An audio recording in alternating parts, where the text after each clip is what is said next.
think that Korea has an amazing culture and a very old culture, and I am very impressed with their efforts to perpetuate a lot of the culture, the traditions, the handicrafts, and the arts. I admire the serious attempts to do so by museums, by showing great collections, by universities that specialize in the preservation of the arts and the artwork, by collectors and many others. I think Korea is very rich in terms of its traditions as well as its material culture.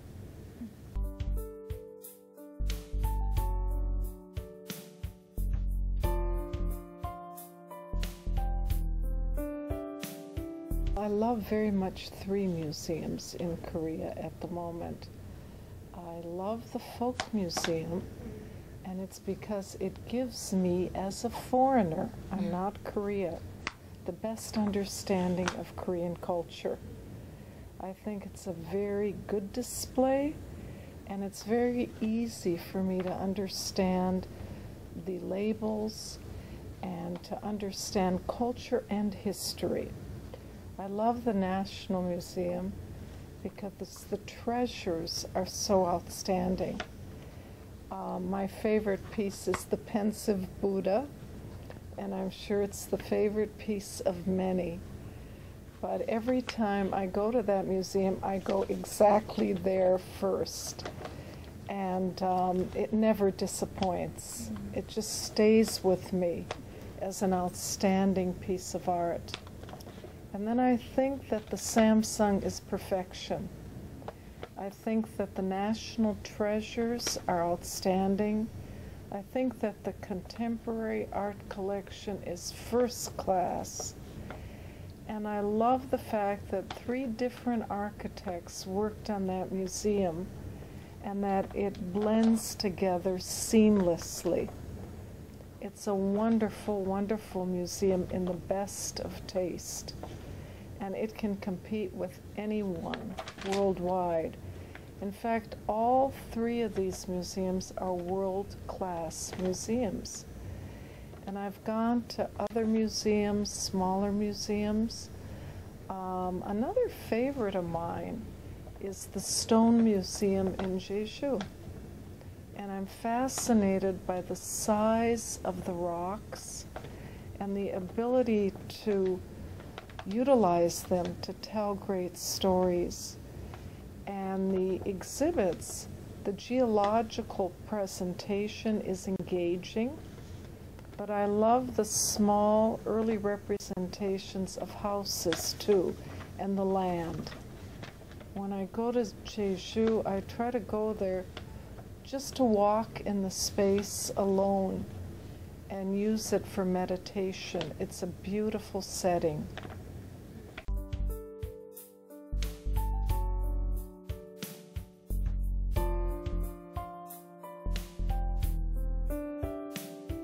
Okay, the office is unusual for a museum, and the office was established to inform decision-making, to look at data, to look at information, and to utilize it to make great decisions.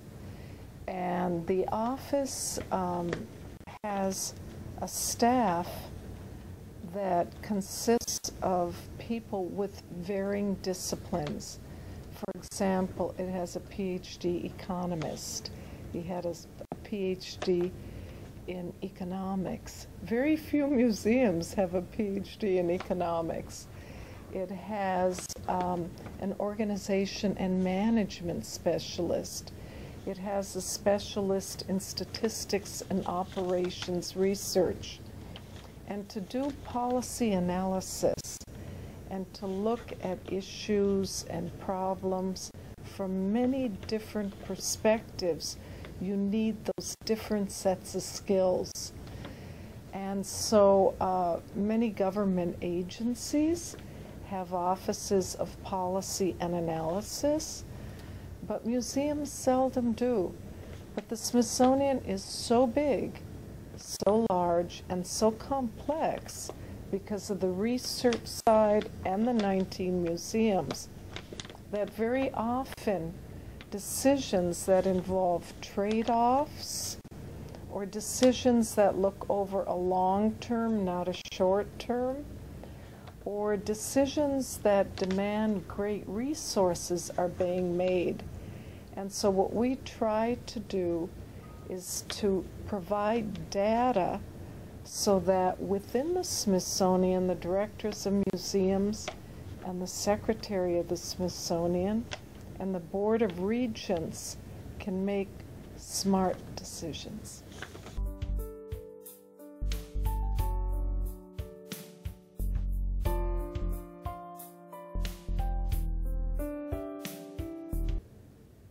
Actually, it was quite easy for us to provide information. We give away information on education and publications all over the world. We provide them freely. People must translate them, of course, and we want the results to be responsibly integrated with the work that they do.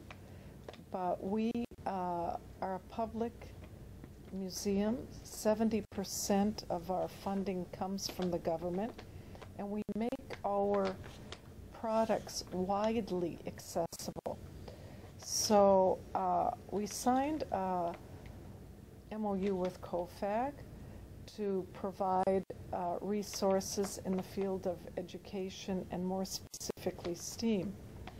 The Smithsonian has moved in a direction of trying to achieve greater cooperation among its own units internally. So this secretary has several priorities, and he has 4 main ones. And one is the study of the universe. But he would like to integrate the study of the universe, cosmology, astrology, astronomy, and so on, with art, if possible, and with biology, and with geology. He would like to make it very interdisciplinary. Another area that he has deals with other cultures, and this would be saving languages, understanding other cultures, and so on and so forth. And once again, that's an area that STEAM fits very well in. Another one would be biodiversity and conservation. And with all the problems that we have in the world with ecosystems, with our oceans, with water, not just in the oceans, but freshwater sources and so on. Once again, having an interdisciplinary point of view, we think, will drive us more towards solutions. And finally, the 4th area that he's chosen is called American identity. And that's interesting too, because in the year 2025, people like me will be the minority in the United States. The largest population will be of people of Hispanic origins. The 2nd largest group, and growing, are Asians. The African Americans are going to stay probably the same proportionately to these other groups, but white Caucasians, mainly of European background, will become a smaller part of the population. And all of these people bring with them their cultures, their arts, their sciences, their math, their view of the world. So everything becomes very interdisciplinary. So we have a big thrust. We have always been known for our scientific research, so we have science. Of course, math goes hand in hand with that. And we have technology within the Smithsonian. We utilize it more and more. So we have the technology in the museums, and as a delivery system to the world, we're using technology. Engineering is very important to us. In fact, our secretary was an engineer, and he was the president of Georgia Tech. Many Koreans, of course, went to Georgia Tech, but engineering is near and dear to his heart. And arts are critical when you're at the Smithsonian. But what he wants to do is to achieve a great deal of working together in these areas among the different disciplines within the Smithsonian, but he believes in it throughout education. So in a way, we align very, very well with what COFAC is trying to do.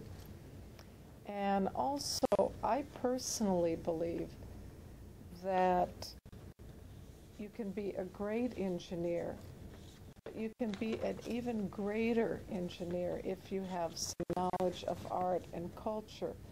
And I look to my models of science like Leonardo da Vinci or Albert Einstein, and they all understood music and art as well as science, and vice versa. I think you can become a much better artist if you have some knowledge of the world and its issues, whether it's in biodiversity or whether it's in physics or whether it's in astrophysics or whether it's in geology. I'm looking right now at a painting of some beautiful flowers, but I'm also seeing birds in that painting, and I'm seeing a tree, and science and art are coming together in the painting in front of me.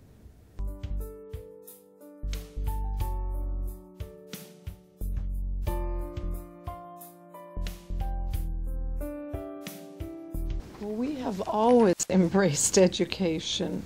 From the beginning, our whole mission was the increase and diffusion of knowledge.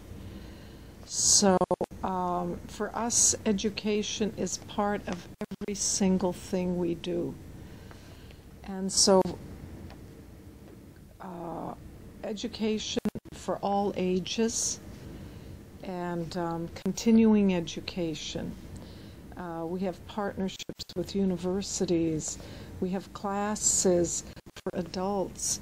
We have even a school for small children at the museum from the time they are babies till 6 years old, where we try a lot of innovative teaching tools and techniques. So education for us is not new. But I do think that technology is changing the way children learn.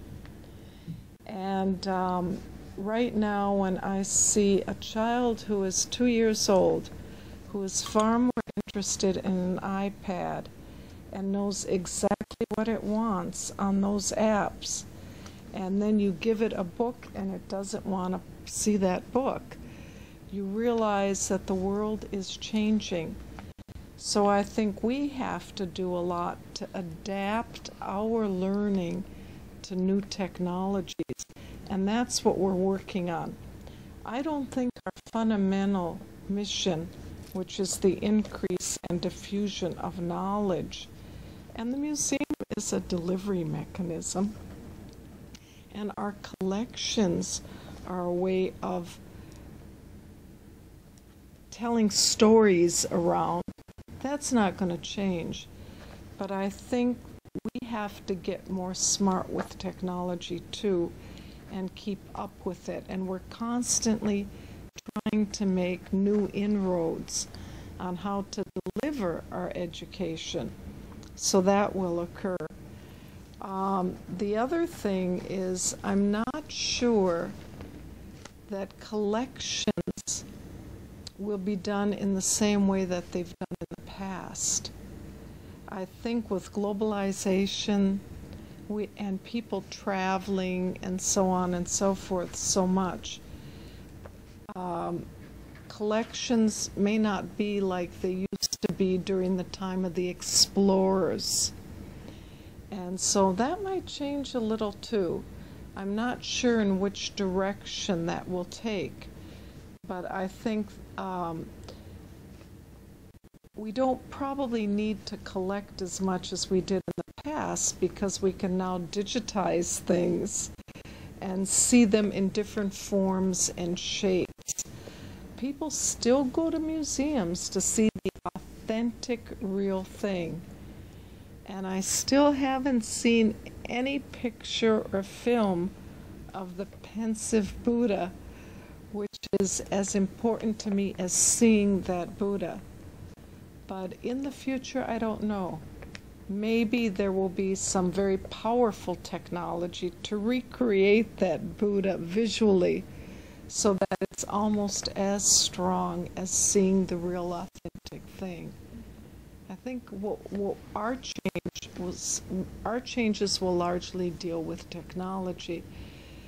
The other thing is, I think we have to see that we are competing with a lot of other entertainment and learning venues. We're competing with Disney Worlds, we're competing with films, we're competing with so many other types of things to do in your spare time. And one of our biggest competitors is the internet. If you feel that you have so many hours a week for leisure time, oh my heavens, there's so much to do besides going to museums nowadays. But one of the things that is one of the competitors is a lot of people just want to stay home and play games on the internet. So we have to be very smart about how we package a lot of what the museum has to offer and how we market ourselves.